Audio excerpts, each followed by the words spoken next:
I found my husband in our living room with my son's fiancée only a few hours before the wedding. I was about to confront him, but a movement in the hallway stopped me. It was my son, Ethan. His face was a mask of stone. He looked at me and whispered, "Mom, I already know, and it's worse than you think."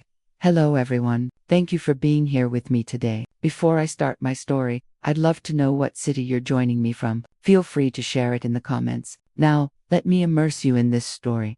On the morning of my son's wedding, I woke up at 5 a.m. I couldn't sleep. I told myself it was just nerves, the kind any mother feels on such an important day. I sat there in my small home office, the faint hum of the ceiling fan mixing with the chirping of early spring birds outside. My computer screen glowed pale blue in the dark. I run a small CPA firm, from home, nothing extravagant, but it paid the bills, funded Ethan's college, and filled in the gaps that my husband David's corporate salary never quite covered. The numbers on the spreadsheet blurred before my eyes. Outside Atlanta was still quiet, but I could already imagine the scene that would unfold on our patio in just a few hours.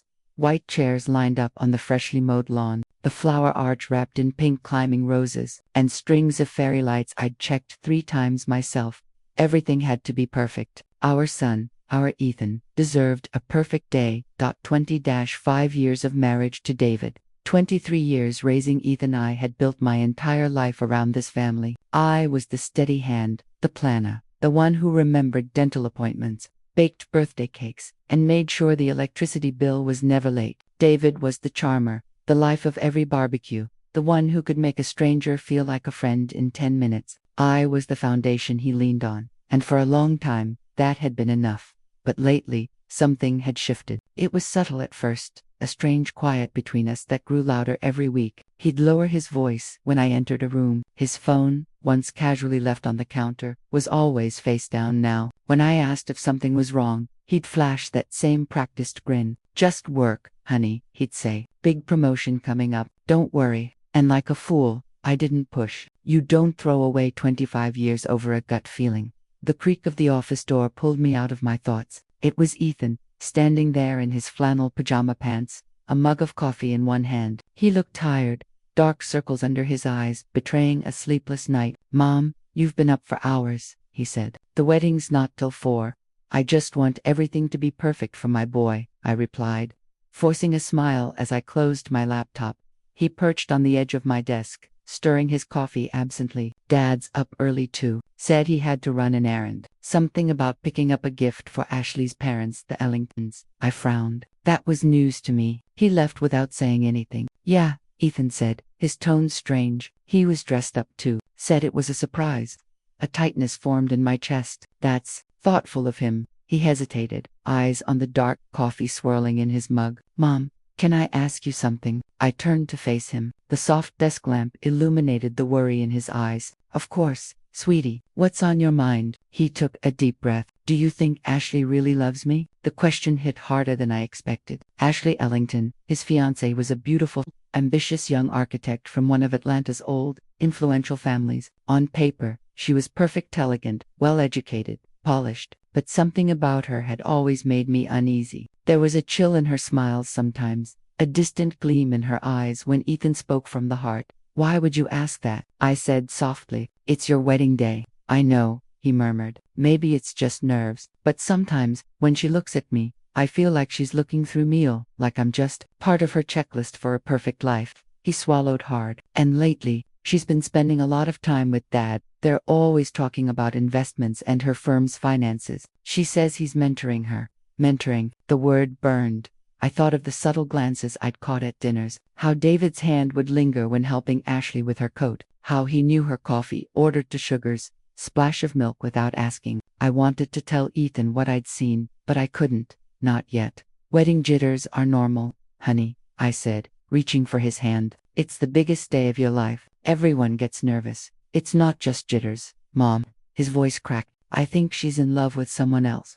My heart stopped. "What makes you say that?" "Little things," he whispered. "The way she lights up when Dad calls. How she always asks about him first. Yesterday, I saw them talking in the garden. The way he looked at her. It wasn't how a father-in-law looks at his future daughter-in-law." A cold wave rolled through me. "Elijah, that's a very serious accusation," I said automatically. using his full name out of habit. I know, and I hope I'm wrong. God, I hope I'm wrong. Before I could reply, the door opened again. David stood there, immaculate in a pale blue dress shirt and pressed slacks, his hair perfectly in place. "Well, look at my two favorite people," he said brightly, though his smile didn't reach his eyes. "Big day, son. You should be getting ready." He turned to me. "And you, Monica, you're going to wear yourself out. Ashley's coming by around 10 to go over last-minute seating chart details." I caught the flicker in Ethan's expression. "What details?" "Oh, making sure her parents don't sit next to Uncle Mark after last Christmas's political debates." David chuckled, waving his hand. "You know how sensitive her dad is. Federal judges always a show." Ethan forced a tight smile. "Yeah, wouldn't want the wrong people sitting together." The tension in the room was suffocating. When they finally left my office, I sat frozen in my chair. Something inside me had shifted. For the first time in 25 years, I decided I wouldn't look away. I canceled my 10:30 call with the caterer, claiming a family emergency. It wasn't a lie, because I knew deep down that something catastrophic was about to unfold inside my house. Exactly at 10 o'clock, a sleek white BMW pulled into our driveway. Ashley Ellington stepped out, her hair pulled into a soft bun, a folder clutched in one manicured hand, even in jeans and a light blue blouse. She looked effortlessly Polish, the kind of girl who grew up knowing the world would make room for her. I watched her from the kitchen window, my heart pounding so loudly I could hear it in my ears. She rang the doorbell once. I heard David's footsteps in the hallway. Quick, eager, he opened the door with that easy, charming smile that used to melt me. I didn't think, I just moved quietly, slipping through the back door, circling around the side of the house, my flats crunching softly on the gravel. The spring air smelled of freshly cut grass and the faint sweetness of roses climbing the wooden arch I had built for the ceremony. Every petal suddenly felt like mockery. I crouched behind the hydrangea bushes by the living room window, the same bushes I had pruned every summer, and for the first time, I felt like a stranger in my own home. Through the glass, I saw them. David had let her in. They stood by the fireplace, the one where our Christmas photos were always taken. He poured her a drink, whiskey, his favorite hand, handed her the glass with a little smile that made my stomach twist. I couldn't hear their words, but I didn't need to. Their bodies spoke for them. They stood too close. His hand rested lightly on her lower back. She tilted her head, smiling in that coy way that used to be reserved for my son. A tremor ran through me. My nails dug into my palms until I felt the sting of skin breaking. 25 years of marriage, 23 years of motherhood, and it all felt like a cruel joke, playing out behind the glass of my own living room. When David's hand brushed a strand of hair from Ashley's cheek, something inside me broke. I rose to my feet, trembling with rage, ready to storm inside, to scream, to end this charade. I didn't care about the guests, the wedding, or the embarrassment. I just wanted to tear down the lie I had been living in. But then I saw movement upstairs. Just a flicker in the reflection of the glass, a figure standing in the hallway shadows. It was Ethan. He was watching them too, his face pale, expression carved from stone. The sight of him stopped me cold. This wasn't just my heartbreak. It was his entire world collapsing in front of him. Inside, Ashley reached up, resting her hand against David's chest. He laughed softly, a laugh I hadn't heard in years. The sound was light, easy, real. I watched, frozen, as he leaned down. Their lips met in a slow, deliberate kiss. My vision blurred red. I felt the blood drain from my face. The sound that came from me was somewhere between a sob and a growl. But before I could move, a firm hand gripped my arm. I spun around. Ethan stood behind me, his eyes dark and hollow, his jaw tight. "Mom, don't," he whispered hoarsely. "Not yet. Ethan, this is—" I couldn't even finish. "I know what it is," he said, his voice steady, despite the tremor in his hands. "I've known for weeks." The words hit me like a physical blow. "Weeks," I repeated, barely recognizing my own voice. He nodded, still keeping his gaze fixed on the window. I didn't want to believe it. I kept making excuses, telling myself I was imagining things, that she was nervous about the wedding, that Dad was just being kind. His voice cracked slightly. "But it wasn't kindness, Mom. It was chemistry." I swallowed hard, tears burning behind my eyes. "Why didn't you tell me?" "Because I needed proof," he said simply. Then he pulled his phone from his pocket. "And now I have it." He opened his photo gallery and handed the phone to me. My fingers trembled as I swiped through the images. The first photo, David and Ashley entering the St. Regis Hotel downtown, time-stamped, 3 weeks ago, on a Tuesday afternoon. David had told me he was at a client meeting. Ashley had claimed she was shopping with her maid of honor. The second photo, them leaving 2 hours later, their hands brushing, her hair mussed, his tie slightly undone. My stomach turned. Ethan, what did you do? He looked at me, his expression unreadable. I hired someone, a private investigator. I blinked. You what? He gave a humorless smile. I'm not stupid, Mom. I know what gaslighting feels like. Dad taught me well enough. After that day at the hotel, I needed to know the truth. I hired a professional, someone who wouldn't sugarcoat anything. My breath caught. You paid for this. Every cent, he said grimly. And it was worth it. He swiped to another photo. Another. 17 in total, different restaurants, parking lots, even one taken in front of a jewelry store. Each one chipped away another piece of my sanity. This wasn't a mistake, I whispered. This was an affair, a real one. Ethan nodded. A long-term one. I turned my gaze toward the house again, where David and Ashley now sat side by side on the sofa, their heads bent close together. The image burned itself into my brain. I can't let this happen, I said, my voice trembling with fury. We have to stop it, now. Ethan caught my wrist before I could move. No, Mom. His tone was sharp. Not like this, I hissed. They're in there destroying us, Ethan. He looked at me, eyes glinting cold in the morning light. I know, and that's exactly why we can't stop it yet. What are you talking about? I have a plan, he said simply. If we confront them now, they'll deny everything. Dad will say we're overreacting. Ashley will cry, play the victim. They'll twist it until we look insane. I stared at him. The boy I'd raised was gone. In his place stood a man calm, precise, and frighteningly determined. So what then? I asked softly. What do we do? His lips pressed into a thin line. We make sure they can never deny it again. He pocketed his phone, then looked back toward the window one last time, his jaw tightening. Public humiliation, Mom, he said quietly, total and irreversible. The words hung between us like an oath. I wanted to tell him he was being rash, that revenge would destroy us. But then I looked through the glass one more time, saw David's hands tangled in Ashley's hair, saw the look of bliss on his face, and I knew there was no turning back. The woman I had been, the forgiving wife, the loyal mother, died right there in the dirt behind those hydrangeas. I looked at my son and said the only words that made sense. Tell me the plan.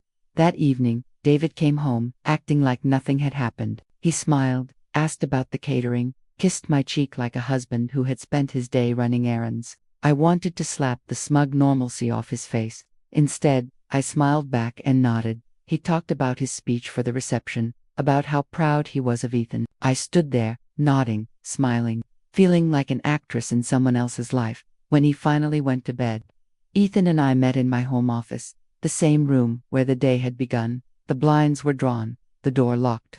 On my desk sat a small stack of photos, each one a nail in the coffin of my marriage. This is everything the investigator sent? I asked. Yes, Ethan said. And she's got more. She's been tracking them for weeks. He nodded. Her name's Tanya Brooks.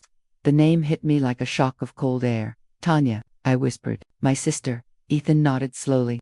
I didn't know who else to call. Tanya Brooks, I repeated slowly, my pulse quickening. You mean my sister Tanya? Ethan nodded, his voice quiet but firm. Yeah, I didn't know who else to trust. She was a cop for 20 years. Mom, I figured if anyone could find the truth without making a mess, it was her. For a long moment, I just stared at him, the irony sinking in. My little sister, the one I hadn't called in months because I'd been too proud to admit my marriage was falling apart, was now the one holding the keys to the truth. I let out a bitter laugh. You sure know how to pick your allies. Ethan almost smiled. She didn't hesitate. Mom said she always had a bad feeling about Dad. I sank into my chair, running a hand through my hair. The quiet hum of the desk lamp filled the space between us. Caller, I said finally. I need to hear everything for myself. Tanya picked up on the second ring. Monica, it's late. You okay? Her voice was the same as always, steady, pragmatic, a hint of dry humor underneath. No, I whispered, nothing's okay. And just like that, 25 years of composure cracked.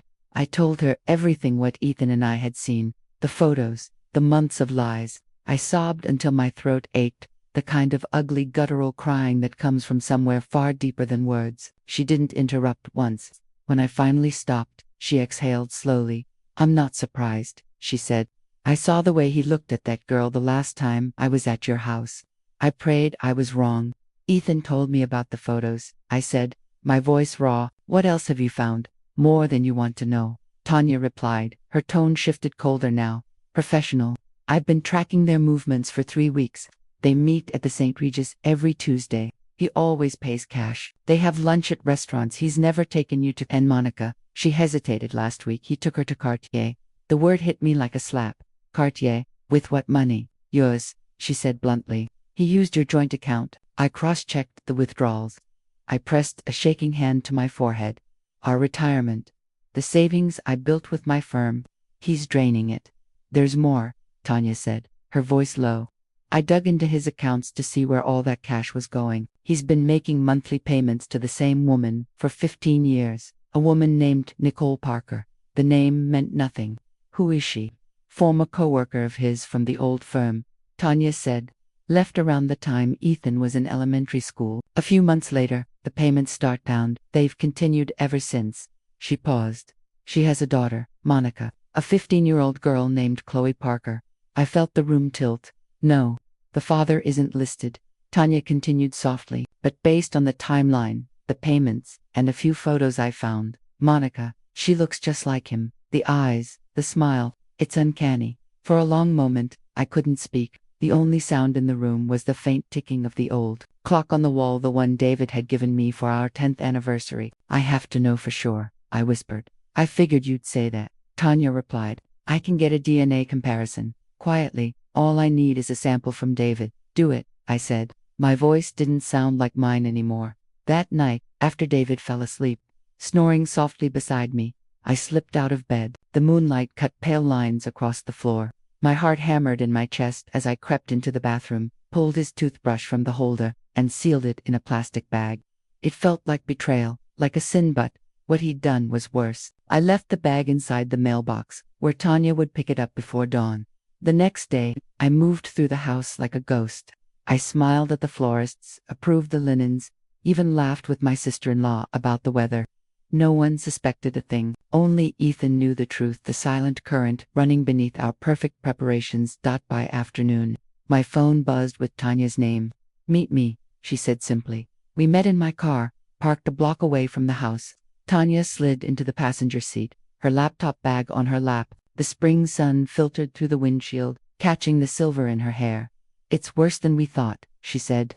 "Look at this." She opened a spreadsheet, columns of dates, amounts, account numbers. My head spun. "These," she said, tapping the screen, "are withdrawals from your joint accounts. Small, spread out. 500 here, 800 there, never more than 1,000. Always different branches. Classic concealment pattern." "He said they were for his hobby," I murmured. "Collecting rare coins, cash only." Tanya gave a humorless laugh. "His hobby's name is Ashley Ellington. The cash paid for hotels, dinners, jewelry, the Cartier necklace. Half in cash, half from your pension." My stomach twisted. He couldn't. He needed my signature to take out loans against that account. "He forged it," Tanya said. She pulled up a scanned document and placed it next to my tax forms. "See this loop on the H in Harris? That's his handwriting, not yours." I ran a signature analysis. It's a good fake, but not perfect. The realization made me dizzy. "He stole from me," I whispered. "From our future?" Tanya nodded grimly. "And from Ethan's too." I pressed my palms to my eyes, trying to stop the spinning. "What about the DNA test?" Tanya hesitated. Then she handed me a manila envelope. "The preliminary results came in this morning." My hands trembled as I opened it. Scientific jargon blurred before my eyes until I reached the line at the bottom. "Probability of paternity, 99.999%. I stared until the letters lost shape. Chloe Parker, 15 years old, was David's daughter. 15 years of lies. 15 years of a second life paid for with my work, my sacrifices, my trust. I didn't cry, not this time. A strange, icy calm spread through me. The pain was still there, a deep hollow inside my chest. But beneath it was something sharper. Resolve. Tanya watched me quietly. I know it's a lot, she said gently. It's everything, I replied. She reached into her bag and handed me another folder. There's more. Ashley's not just a home. She's been stealing from her law firm, embezzling funds through fake invoices. Over 200,000 in the past year. My head snapped up. What? Tanya nodded. And she used part of that money to buy gifts for David. I traced one of the transactors' $1,000 watch he wore to Ethan's engagement party. I laughed then, a dry, bitter sound. They deserve each other. Tanya closed the laptop with a soft click. So what do you want to do, Monica? I met her eyes, the calm inside me settling into steel. I want the truth out. All of it. No denials. No more hiding. She leaned back, a slow smile forming. Then we make it public. The plan took shape in the silence of that parked car, measured, meticulous, surgical, not rage, not chaos. Justice. By the time the sun began to set, I knew exactly what had to be done. I looked down at the envelope in my hands, the DNA report that had ended my marriage long before I'd even confronted him. The paper felt heavier than stone. It's not just about revenge, I said softly. It's about freedom. Tanya nodded. Then let's give you both.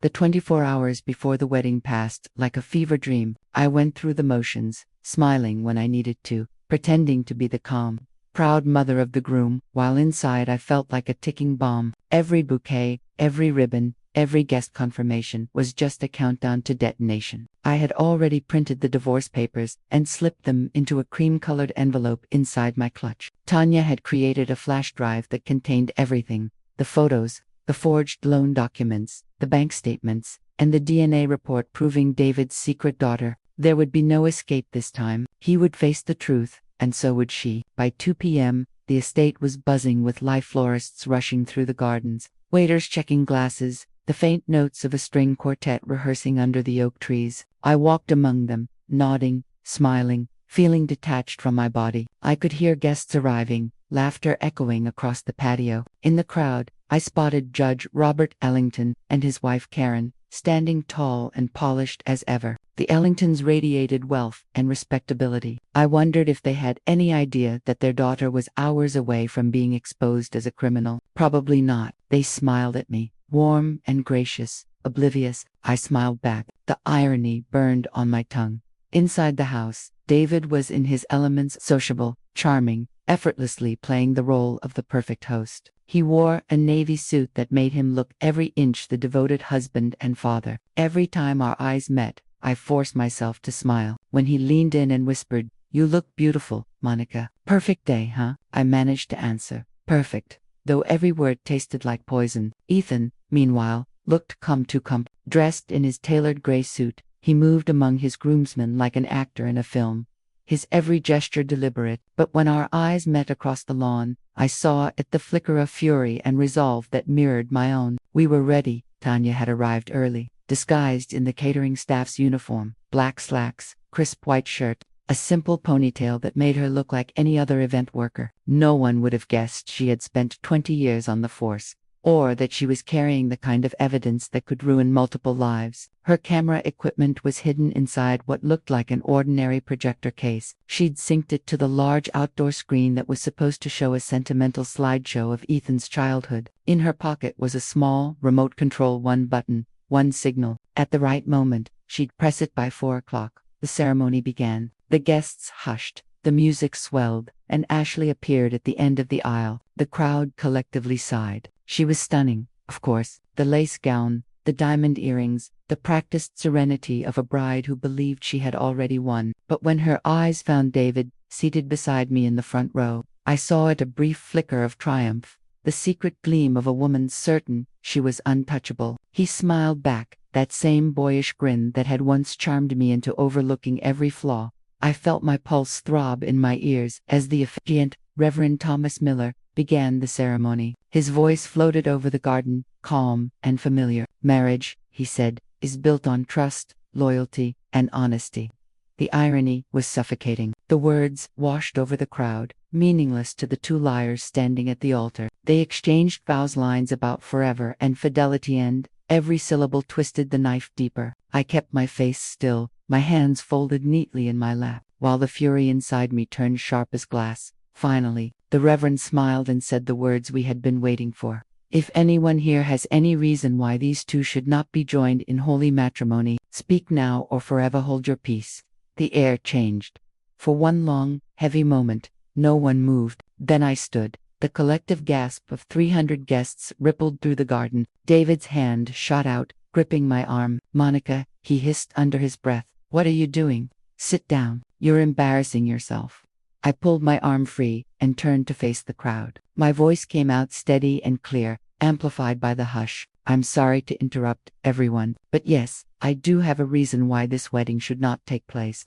A wave of whispers broke across the chairs. Judge Ellington stood halfway, his voice booming. "Mrs. Harris, what is the meaning of this?" "The meaning," I said, looking straight at him, "is that your daughter is about to marry my son, under false pretenses." I opened my clutch and pulled out the small black remote Tanya had given me. David's face went pale.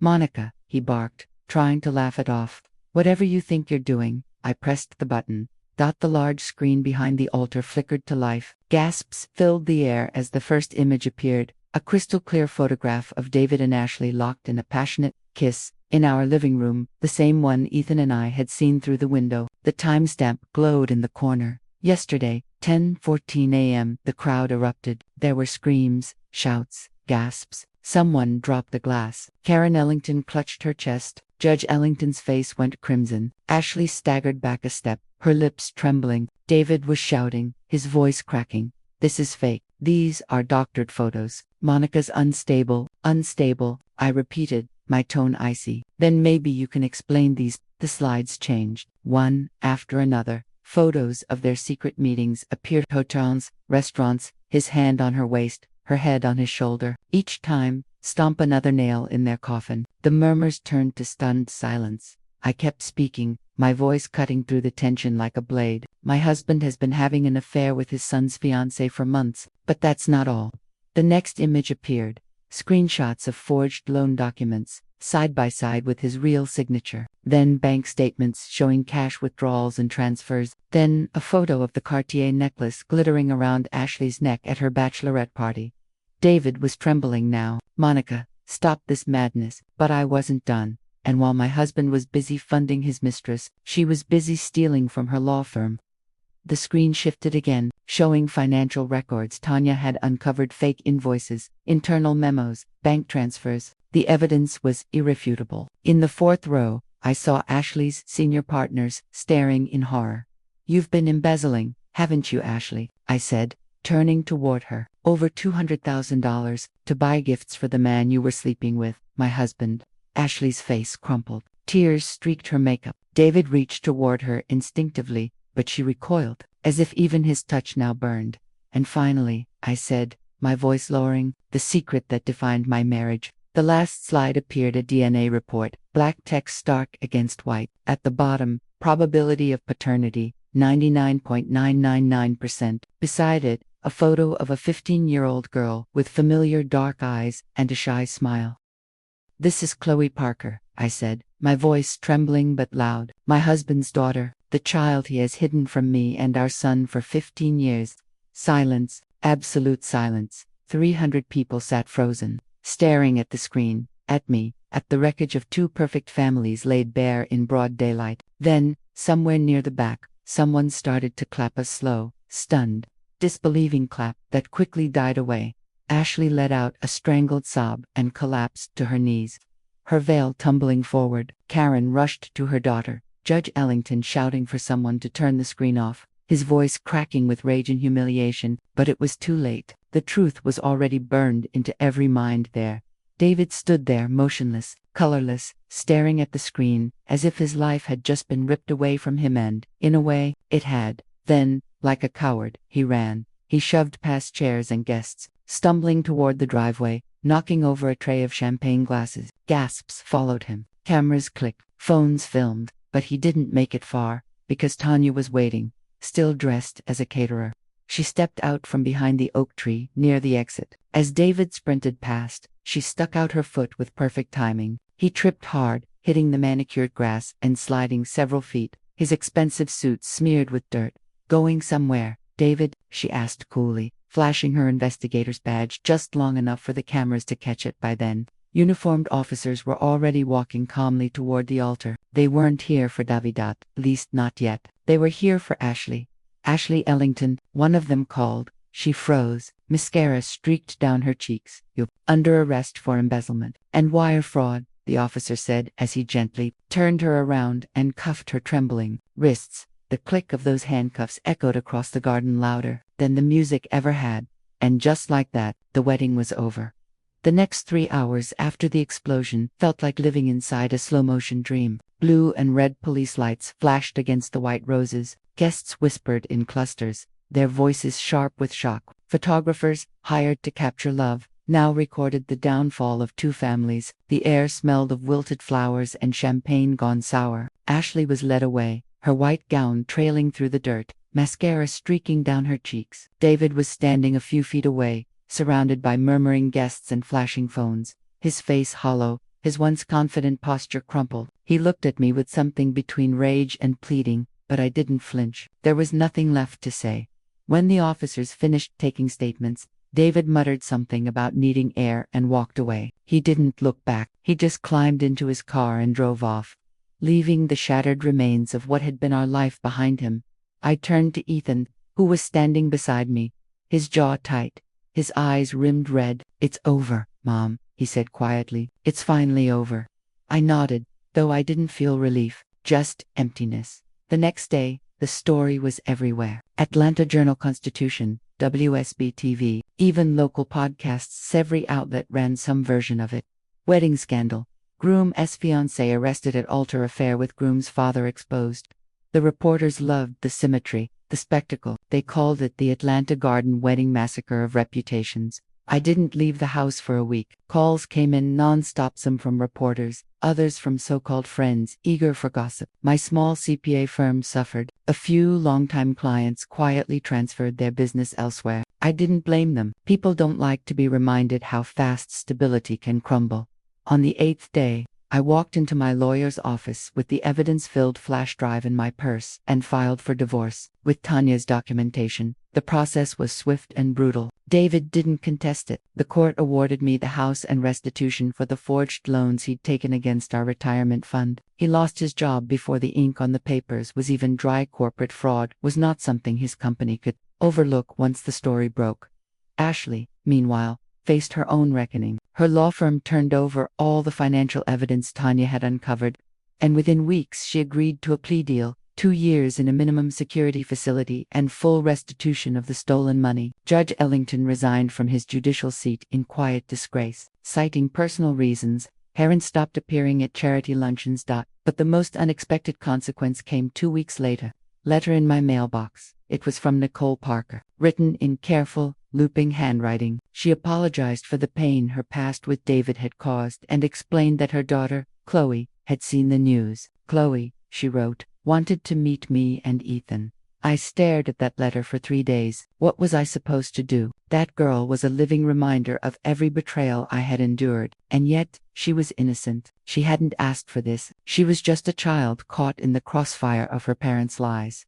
When I showed the letter to Ethan, he didn't hesitate. "I want to meet her," he said simply. "She's my sister, Mom. None of this is her fault." And so, on a gray afternoon, we met at a small coffee shop halfway between Atlanta and Marietta. My hands shook as I stirred my tea, my stomach a tight knot. When they arrived, Nicole looked tired, older than I remembered from Tanya's photos, like a woman who'd spent 15 years hiding from her own choices. But then I saw Chloe. She stood half a step behind her mother, clutching a book to her chest. She was tall for her age, with dark hair and intelligent eyes, the same eyes that had once made me fall in love with David. For a second, I couldn't breathe. "Hi," she said softly. "Mrs. Harris. I mean, Monica." Her voice was hesitant, kind. My throat tightened. "Just Monica is fine." We sat together for an hour. Ethan did most of the talking, asking about school, hobbies, the book she was reading. Chloe answered shyly at first, then more icily laughing when he teased her about preferring sci-fi to romance novels. I watched them, and something inside me shifted. She wasn't the symbol of David's betrayal anymore. She was just a girl, bright, kind, uncertain, my son's sister. That meeting didn't fix anything, but it started something new.